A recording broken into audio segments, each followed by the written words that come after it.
ચાલો વિદ્યાર્થી મિત્રો, નમસ્તે.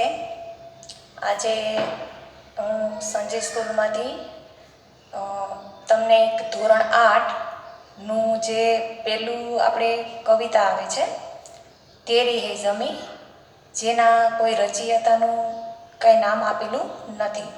એ એક પ્રાર્થના ગીત છે અને એ પ્રાર્થના ગીત છે એ એક જૂનું હિન્દી ફિલ્મ છે જેની અંદરથી લેવામાં આવ્યું છે.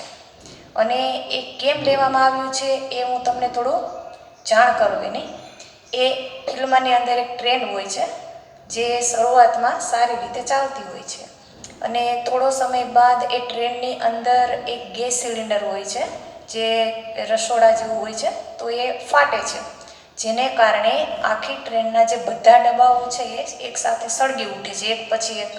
પછી બધા લોકો છે એ ખૂબ હેરાન પરેશાન થઈ જાય છે કે ભાઈ હવે આવી સ્થિતિની અંદર ટ્રેન ક્યાંય ઊભી શકતી નથી, તો શું થશે, આપણે જીવશું કે નહીં જીવીએ, એવા બધાને વિચારો આવવા લાગે છે. અને એ સમયે એની પાસે એક જ ઉપાય હોય છે કે હવે જો આપણને આ મુશ્કેલીમાંથી બચાવી શકે એમ હોય તો એ ઈશ્વર એક જ છે. ત્યારે બધા લોકો, નાના બાળકો છે, વડીલો છે, વૃદ્ધો છે, યુવાનો છે, બધા લોકો હાથ જોડી અને ત્યારે આ પ્રાર્થના કરે છે ઈશ્વરને કે તેરી હે ઝમી તેરા આસમાં તું બડા મહેરબા તું બક્ષિશ કર. આ સુંદર મજાની જે પ્રાર્થના ગીત છે એ ઈશ્વરને પ્રાર્થના કરે છે અને પ્રાર્થના કર્યા પછી પણ ઈશ્વરની કૃપા છે એ બધા ઉપર થાય છે અને બધા લોકોનો જીવ છે એ અંતે બચી જાય છે. અને બધા છે ઈશ્વરનો ખૂબ આભાર માને છે કે ઈશ્વરને આજે આપણે પ્રાર્થના કરી અને ઈશ્વરે આપણી પ્રાર્થના છે એ સાંભળી લીધી છે. તો આ સુંદર મજાનું જે પ્રાર્થના ગીત છે પહેલાં આપણે એને રાગ સાથે સાંભળીએ. સાંભળી લીધા પછી આપણે એનો ભાવાર્થ છે એ આપણે સમજીશું.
हमने अभी ठीक तरह से प्रार्थना गीत है वो सुना है।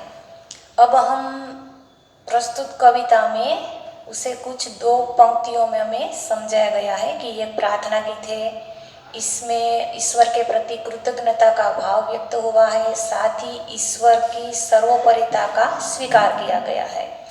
ये सभी हमें इस कविता में ईश्वर क्या है, ईश्वर क्या क्या करता है, ईश्वर पर हम पर कितनी कृपा है, ये सब हमने इस कविता में अभी हमने सुना है। और अभी हम इसका भावार्थ सुनेंगे तभी हमें पता चलेगा कि ईश्वर हमारे लिए क्या क्या करता है और ईश्वर के बिना कुछ मुमकिन नहीं है। तो पहले हम इसके शब्दार्थ है वो देखेंगे। देखिए, पहला है बख्शिश। बख्शिश का अर्थ होता है भेंट, उपहार, क्षमा करना। दूसरा है मालिक। मालिक को क्या कहते हैं? स्वामी, ईश्वर। तीसरा है रहमत। रहमत का मतलब है कृपा। आफत, मुश्किल और संकट। मेहरबा, कृपालु, दयालु। जिस्म, इसका मतलब होता है शरीर। और आखिरी है जान, जिसका मतलब होता है प्राण। ये सभी इसके शब्दार्थ है। अब हम काव्य के भावार्थ को समझेंगे। देखिए, पहले ही लिटी में कहा गया है, तेरी है जमीन तेरा आसमां, तू बड़ा मेहरबा तू बख्शिश कर। तेरी है जमीन, कहा गया है कि जमीन है वो तेरी है, आसमान तेरा है, तू बड़ा मेहरबा है, तू बहुत कृपालु है, तू हम पर अपनी कृपा कर, तेरे हाथ में सब कुछ है। ईश्वर जो होते हैं उसी ने ही सभी परिस्थिति का निर्माण किया है। सत, चित और आनंद, ये क्या है? ईश्वर के 3 रूप होते हैं। सत मानो सत्य, सच। सच क्या है? सच ये है जो कभी बदले ना, जो अडिग रहता है। जैसे कि सत्य को हम कह सकते हैं कि भाई जब हम यहाँ पर नहीं थे तब भी ईश्वर थे, आप और यहाँ हम नहीं रहेंगे तब भी ईश्वर रहेंगे। इसीलिए ईश्वर सब जगह पर है, वो सच है, वो कभी नहीं बदलेगा, इसीलिए उसको सच्चिदानंद कहा गया है। दूसरी पंक्ति में कहा गया है, सभी का हेतु सभी तेरे। ईश्वर को कहा गया कि ईश्वर आप सभी के हैं और हम सभी आपके हैं। आप जो भी करते हैं वो हमारे अच्छे के लिए होता है, क्योंकि ईश्वर को पता होता है अगर वो हमें दुख देता है तो हमारी अच्छाई के लिए देता है। जब हम कुछ गलत करते हैं तो भगवान हमें संतों द्वारा, गुरुओं द्वारा हमें सिखाने की कोशिश करते हैं कि भाई आप हैं जो किया है वो गलत है। चलो मैं आपको एक इसके बारे में कहानी सुनाती हूँ, ध्यान से सुनिएगा तभी आपको समझ में आएगा कि ईश्वर है वो क्या है, वो हमें क्यों दुख देते हैं। ईश्वर का अगर हमें दुख दे तो उसका धन्यवाद करना चाहिए, क्योंकि अब आप इस कहानी को सुनिए तभी आपको पता चलेगा। एक लड़के की माँ थी, उसका बच्चा बाहर खेलने जाता है और उसकी माँ है वो दरवाजे के पास खड़ी होकर उस बच्चे को देखती है। कितने सारे बच्चे हैं वो वहाँ पर खेल रहे होते हैं। तो उस माँ को बड़ा बच्चों पर प्यार आ गया और उसे इसके मन में ऐसा भाव आया कि मैं इन सभी बच्चों को आज चॉकलेट खिलाना चाहती हूँ। तो ये अच्छी बात है ना, कोई बुरी बात तो नहीं है, बच्चों को चॉकलेट देनी है खुशी से, तो ये कोई बुरी बात तो नहीं है। तो वो चॉकलेट लेने जब घर में गई और वापस आकर उसने जब देखा तो सारे बच्चे लड़ाई झगड़ा कर रहे थे। उसका भी बेटा था और भी कई बच्चे थे, सारे लड़के झगड़ रहे थे। और उस माँ को इतना गुस्सा आ गया कि सभी को जाकर अभी एक एक चाटा लगा दो। मगर क्या वो लड़के की माँ सभी को चाटा लगा सकती है? नहीं लगा सकती। क्यों? वो अपने बेटे को ही मार सकती है। दूसरे को जब चाटा मारेगी दूसरे लड़के को तो उसकी माँ आएगी और कहेगी भाई तुमने मेरे बेटे को क्यों चाटा मारा, आप अपने बेटे को क्यों नहीं मारती। इसीलिए हमें इस कहानी में ये सीखने को मिला है कि अगर कोई गलती करता है तो हम जब अपने बेटे को चाटा मार सकते हैं, उसी प्रकार से भगवान अपने बच्चे के, हम सभी है वो भगवान के बच्चे हैं, भगवान ने ही हमें बनाए हैं। तो भगवान हमें चाटा मारते हैं, इसका मतलब कि हमें दुख देते हैं। क्यों देते हैं? तो कि हम कुछ गलती करते हैं तो उस गलती को सुधारने के लिए भगवान हमें दुख देते हैं, ताकि हमें पता चले कि हमने जो किया है वो गलत है। इसीलिए हमें भगवान का धन्यवाद करना चाहिए। खुदा मेरे तू बख्शिश कर, बख्शिश એટલે ભેટ, હે ઈશ્વર તું અમારી ઉપર થોડી દયા કર, અમને કંઈક ભેટ આપ, કૃપારૂપી દયારૂપી। અમે કંઈ પણ તકલીફમાં આવીએ તો તારો હાથ છે સદા અમારી ઉપર રાખજે। तेरी मर्जी से ए मालिक, ईश्वर की मर्जी होती है तभी ये सब कुछ होता है। हम इस दुनिया में आए हैं, ईश्वर की मर्जी से ही हम इस दुनिया में आए हैं। तेरी रहमत से हम सब ने ये जिस्म वो जा पाए हैं। देखिए, ईश्वर की कृपा होती है तभी हम इस धरती पर आते हैं।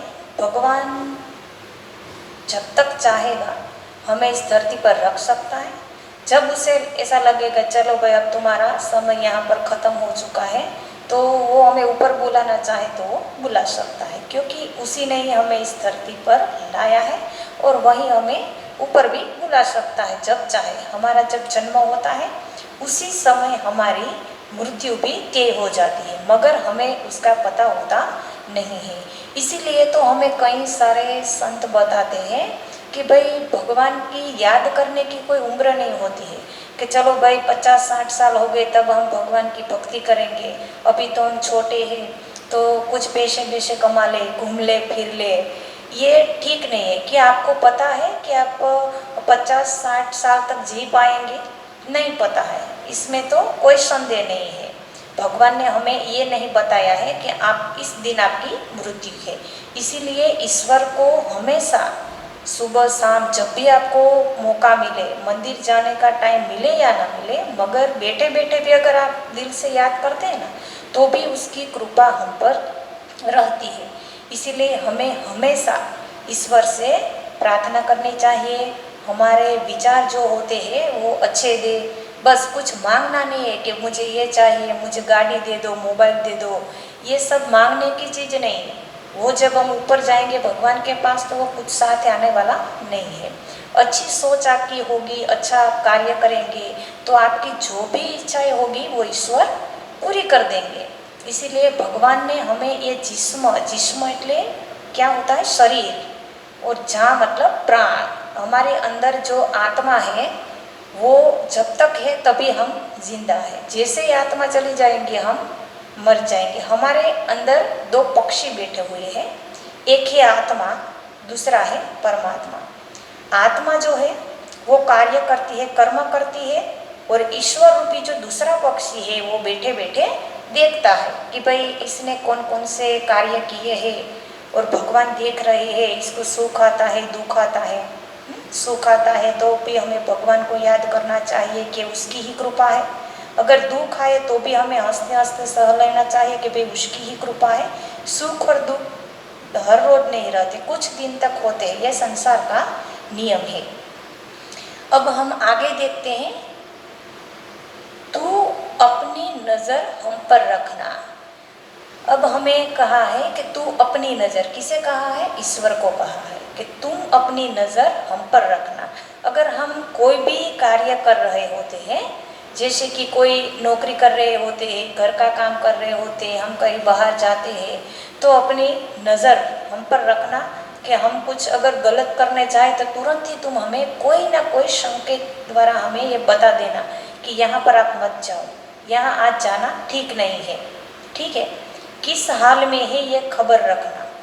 हम किस हाल में हैं वो भी आपको खबर रखनी है। अगर हम किसी बुरे हाल में हैं, हम कहीं फंस गए हैं, तो तुम हमारी मदद करना। इसलिए कहा गया है कि ईश्वर की कृपा से ही हमारा जीवन है वो शक्य है।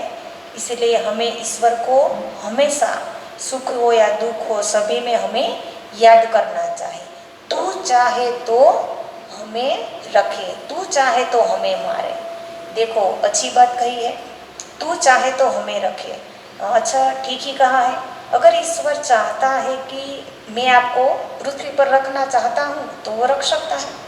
तू चाहे तो हमें मारे। अगर तुम्हारी इच्छा है कि चलो अब भाई तुम्हारा समय खत्म हो चुका है, अब तुम्हें ऊपर आना है, तो ठीक है आप ऊपर ही बुला लो, क्योंकि ये शरीर ही आपने दिया है। तो हम क्या कर सकते हैं? आपकी जैसी मर्जी है वैसा ही आप कीजिए। इसीलिए तेरे आगे झुका के सर खड़े हैं आज हम सारे। तेरे आगे झुका के सर, तुम्हारे आगे आगे हमारा सर है वो झुक गया है, हर रोज झुकता है और सदैव झुकता रहेगा। क्योंकि सुबह से जब हम पाठशाला आते हैं तो पहले हम प्रार्थना बोलते हैं, उसके बाद ही हम अपनी पढ़ाई की शुरुआत करते हैं। हमें पता है कि ईश्वर को याद करने से हमारा जो पूरा दिन होता है पढ़ाई में वो अच्छा जाता है। हम जो भी पढ़े वो हमें याद रह जाए, अच्छी तरह से आ जाए। ऐसी ईश्वर से प्रार्थना करनी चाहिए कि हमारा पूरा दिन अच्छी तरह से गुजरे। खड़े हैं आज हम सारे, हम आपके सामने दो हाथ जोड़कर खड़े हैं कि हे भगवान हमें अच्छी सोच देना, दूसरों का भला कर सके। हमें और कुछ नहीं चाहिए, बस बड़े आदि कुछ लोग होते हैं उसकी हम सेवा कर सके, किसी का बुरा ना कर सके, बस ऐसी सोच देना। और आपका जो हाथ है ना वो हमारे सर पर रखना। जब ईश्वर का हाथ हमारे सर पर होता है तो हमें कोई मुसीबत नहीं आती है। क्योंकि हम मंदिर में जब जाते हैं तो भगवान तो यही कहते हैं कि तुम मुझसे मांगने मत आओ, मुझसे मिलने आओ। जब मिलने आओगे तो मैं तुम्हें मांगने की ज़रूरत ही नहीं पड़ने दूंगा। मगर आजकल लोग क्या करते हैं, दुख में होते हैं तो मंदिर जाते हैं और बोलने लग जाते हैं ये दीजिए वो दीजिए, मुझ पर यह दुख आ पड़ा है इसे दूर कर दीजिए। हम पर दुख इसलिए आया है कि हम कुछ गलत कर रहे हैं, गलत रास्ते से हमें ईश्वर सही रास्ते पर लाने के लिए हमें ये दुख देते हैं। इसलिए कभी भी हमें ईश्वर को दोष नहीं देना है। अभी हम आगे की पंक्ति देखेंगे, ओ सबसे बड़े ताकत वाले तू चाहे तो हर आफत टाले। तू सबसे बड़ा ताकत वाला है, बिल्कुल सही है। हम सभी को पता है कि ये जो पूरी दुनिया है वो ईश्वर के मर्जी से ही चल रही है, वो सब कुछ कर सकता है। अगर कोई भी आफत है, आज हम देखें कि कोरोना जैसी बीमारी की आफत आन पड़ी है तो वो कौन टाल सकता है? ईश्वर ही टाल सकता है, क्योंकि उसी ने ये आफत भेजी है। क्योंकि लोग आजकल है जो चीन में हम देखते हैं कि छोटे छोटे जो जीव जंतु होते हैं उसे कच्चे खा जाते हैं, तो ये कैसा न्याय है? भगवान को भी दुख होता होगा कि मैंने किस इंसान को बनाया है, जीव जंतु को भी ऐसे ही खा जाते हैं। जब ऐसा कोई प्रकृति के साथ हम छेड़छाड़ करते हैं तभी ऐसी कोई बीमारी 100 साल के बाद एक बार आती है। कितने सारे लोगों की मृत्यु हो गई है। इसीलिए हमें ईश्वर से सदैव यही प्रार्थना करनी चाहिए कि ईश्वर हमें सही रास्ता दिखाए, हमें सही सोच दे। अगर हमारे पास सही रास्ता होगा, सही सोच होगी तो हम जीवन में कहीं भी पीछे नहीं हट सकेंगे, क्योंकि जिसके पास सही रास्ता है वो सही काम ही करेगा। अभी मैं आपको एक कहानी सुनाती हूँ, ध्यान से सुनिएगा। एक गया नामक राजा थे। वो राजा बहुत ही अच्छे इंसान थे। एक बार क्या हुआ कि वो जंगल में शिकार करने गए। उसे लगा कि कोई जानवर है, प्राणी है, वो वहाँ पर खड़ा है, जा रहा है। तो उसने धनुष से तीर छोड़ा। जैसे ही उसने तीर छोड़ा वो तीर एक ब्राह्मण को लग गया और उस ब्राह्मण को लगा और ब्राह्मण ने तुरंत ही देखा कि ये जो तीर छूटा हुआ है ये तो किसी राजा ने चलाया है।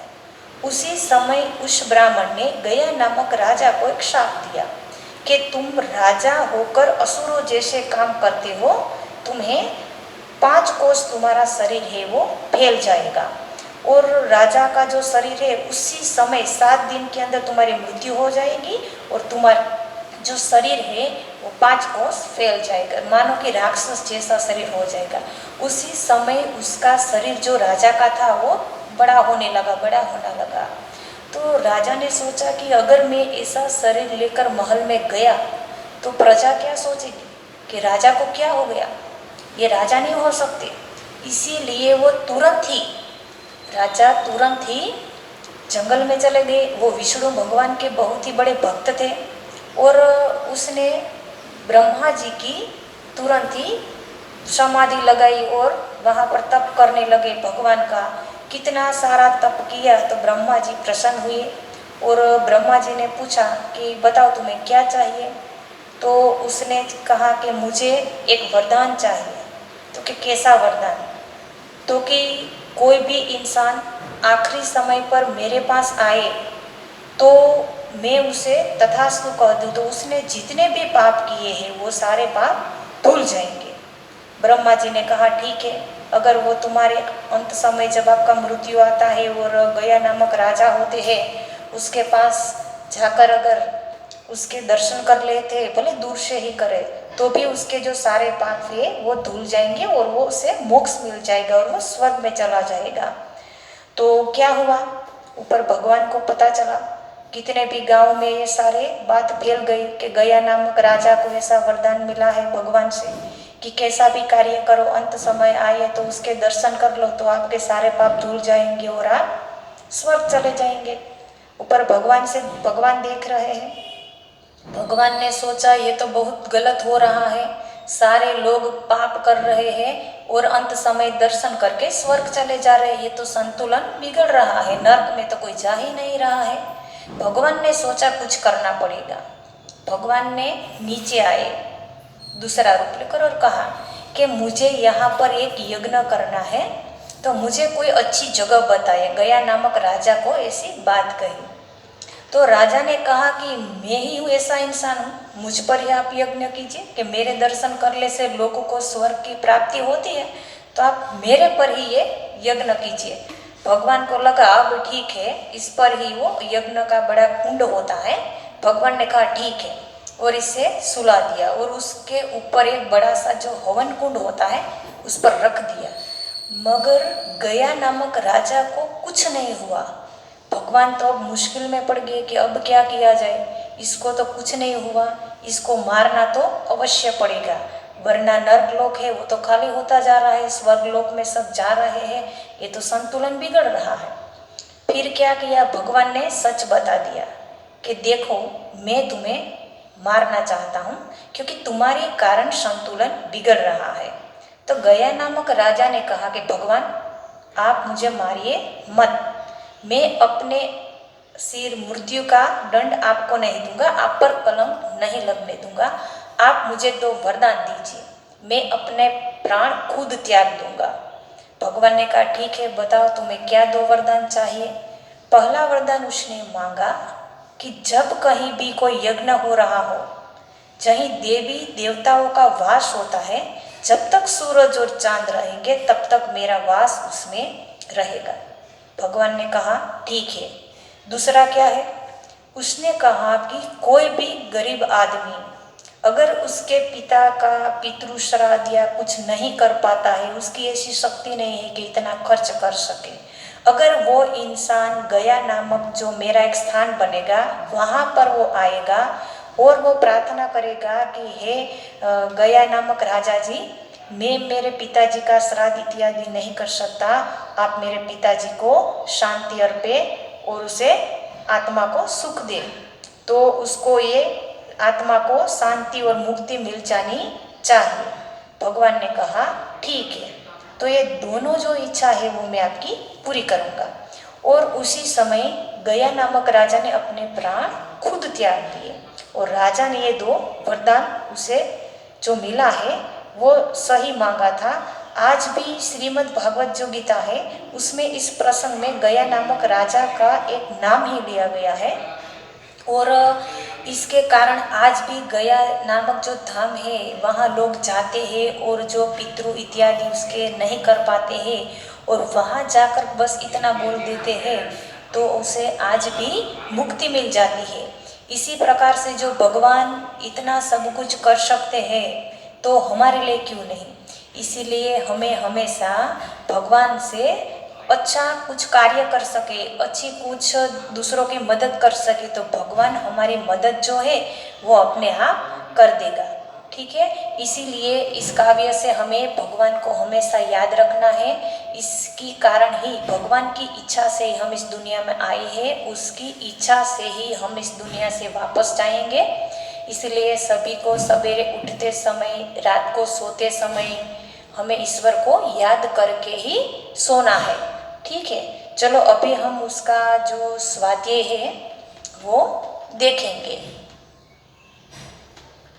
आपको अपनी तरीके से भी इसका उत्तर दे सकते हैं। ठीक है, अब आप मुझे पहला जो प्रश्न है वो क्या है कि आपके मत से सृष्टि में सर्वोपरि कौन है, क्यों? अभी इसका उत्तर मैं आपको बताऊंगी। मेरे मत से सृष्टि में सर्वोपरि ईश्वर है, क्योंकि वह सर्वशक्तिमान है। हम सभी ईश्वर की मर्जी से ही इस दुनिया में आए हैं। हमारा जीवन और मृत्यु दोनों ईश्वर के हाथ में है। अच्छी बात कही है कि मृत्यु और जीवन दोनों ईश्वर के ही हाथ में है, इसीलिए हम सर्वोपरि किसको कहेंगे? ईश्वर को ही कहेंगे, वो ही सर्वशक्तिमान है। ठीक है, चलो अब हम दूसरा जो प्रश्न है वो देखते हैं। आप भगवान से क्या प्रार्थना करते हैं? ठीक है, हम सभी भगवान से कुछ ना कुछ प्रार्थना करते रहते हैं और कुछ ना कुछ मांगते रहते हैं। तो हमें क्या प्रार्थना करनी चाहिए? तो मैं भगवान से प्रार्थना करता हूँ कि वो हम सब पर अपनी कृपा दृष्टि बनाए रखे, हम सब किस हाल में है उसकी खबर रखे और हमारे जीवन में आने वाली हर आफत को टाल दे। बस हमें ईश्वर से यही मांगना है। अभी तीसरा जो प्रश्न है वो क्या है? आप ईश्वर से प्रार्थना किस समय करते हैं, क्यों? दो प्रश्न पूछे गए हैं। अभी मैं आपका इसको उत्तर बताऊंगी कि भाई मैं रोज सुबह सूर्योदय के समय और शाम को सूर्यास्त के समय प्रार्थना करता हूँ, क्योंकि यह समय प्रार्थना करने के लिए मुझे अनुकूल लगता है। प्रातः समय प्रार्थना करने से दिन शुभ फलदायी रहता है। देखिए सुबह सुबह कितने बच्चों को आदत होती है सुबह 9 बजे 10 बजे उठते हैं, ये बहुत बुरी आदत है। सूर्योदय से पहले ही उठ जाना चाहिए, स्नान करके ईश्वर को पहले याद कर लेना चाहिए और शाम को, जैसे हम संध्या काल बोलते हैं, जब सूर्य अस्त होता है उसी समय हमें ईश्वर का ध्यान करना होता है। ऐसा कहा गया है कि शाम के वक्त भगवान शंकर और पार्वती जी है वो पृथ्वी की प्रदक्षिणा करने हर रोज निकलते हैं, चाहे हमें दिखाई नहीं देते मगर निकलते हैं, वो सही है। इसी समय हमें क्या करना है कि कोई अगर आप उस समय कोई फिल्म इत्यादि कोई गाना सुनना, ये सब ठीक बात नहीं है। उसी समय आपको क्या करना है? शाम के समय, संध्या के समय, आरती के समय ईश्वर को याद करना है। उस समय ईश्वर को याद करेंगे और भगवान हमारे घर के पास से अगर निकलेंगे तो उसकी कृपा हम पर अवश्य बनेगी। इसीलिए हमें सुबह और शाम को ईश्वर को याद करना है। ऐसा कोई काम नहीं करना है कि जिससे हमें ईश्वर दुख दे। दुख देंगे तभी हमारी आंख खुलेगी और पता चलेगा कि ये मुझसे गलती हो गई है। अगर हम कोई गलती नहीं करेंगे तो भगवान हमें दुख नहीं देंगे। इसीलिए सुबह और शाम हमें ईश्वर को याद करना है। चौथा जो प्रश्न क्या है? भिन्न भिन्न धर्म के लोग प्रार्थना करने के लिए कहाँ कहाँ जाते हैं? अलग अलग धर्म के लोग हैं, हिंदू है, मुस्लिम है, जैन है, सिख है, इत्यादि कई सारे धर्म के लोग हैं हमारे देश में रहते हैं। तो भिन्न भिन्न धर्म के लोग प्रार्थना करने के लिए अपने अपने पूजा स्थानों में जाते हैं। हिंदू मंदिर में जाते हैं, मुसलमान मस्जिद में, ईसाई चर्च में, सिख गुरुद्वारा में प्रार्थना करने जाते हैं। इसीलिए हम सभी को इतने सारे जो हमने 4 प्रश्न देखे हैं उसके उत्तर जो है वो ईश्वर से ही जुड़े हुए हैं और इन सभी चारे जो प्रश्न है उसके उत्तर आप सभी को याद रखना है। और जो तीसरा प्रश्न है वो शब्दकोश के क्रम के अनुसार लिखिए। तो उसमें जो अ आ ई आता है उसके बाद जो का आता है, क ख वैसे जो शब्द आते हैं, तो उसमें हम पहला क्या लेंगे, तो उज्ज्वल आएगा, और, क्षमता, डॉक्टर, दूत, दृष्टि, धन, धरा, नाविक, मंदिर, मनुष्य, मित्र और योद्धा। इसी प्रकार से हमें क्रम में इसको लगाना है। ये सभी को आपको आता होगा क्योंकि आप 8वीं कक्षा में पढ़ते हो, और ये तो 4थी और 5वीं कक्षा से ही ये सब आते हैं। इस तरह से हमने आज इस काव्य को सुना है, इसके स्वाध्याय को ठीक से समझा है, इसका उत्तर आप सभी ने सुना है। तो आपको क्या करना है, तो आपको घर पर इस काव्य का पठन करना है, कंठस्थ करना है, फिर आपको तैयारी कर लेनी है। और होमवर्क में मैं आज सभी को आपको ये जो 4 उत्तर है प्रश्न के, उसके आपको गृह कार्य में लिखने हैं। और मैं आपको कभी भी यहाँ से कॉल करके पूछूंगी कि भाई आपने ये वीडियो सुना, इसमें मैंने आपको एक कविता, प्रार्थना गीत जो था वो आपको मैंने सुनाया था, उसके प्रश्न के उत्तर है वो मैंने आपको बताए थे, प्रार्थना है वो आपको सुनाई थी। तो अभी आपको अपने तरीके से इसका उत्तर लिखना है। इसमें ऐसा कोई नहीं है कि भाई इसमें क्या लिखेंगे ये नहीं आएगा, इसमें बस ईश्वर की बात की गई है। आप अपने तरीके से भी इसका उत्तर दे सकते हैं। इसीलिए आज हम इस कविता को पढ़े हैं और यहाँ पर इसे हम ख़त्म करेंगे। इसलिए आज होमवर्क आप लिख लीजिए। अभ्यास का प्रश्न जो दूसरा है वो आपको गृह कार्य में एक बार लिखना है और तैयारी भी कर लेनी है। परीक्षा में भी पूछा जाएगा, तभी आपको कोई दिक्कत या परेशानी नहीं होगी। Thank you.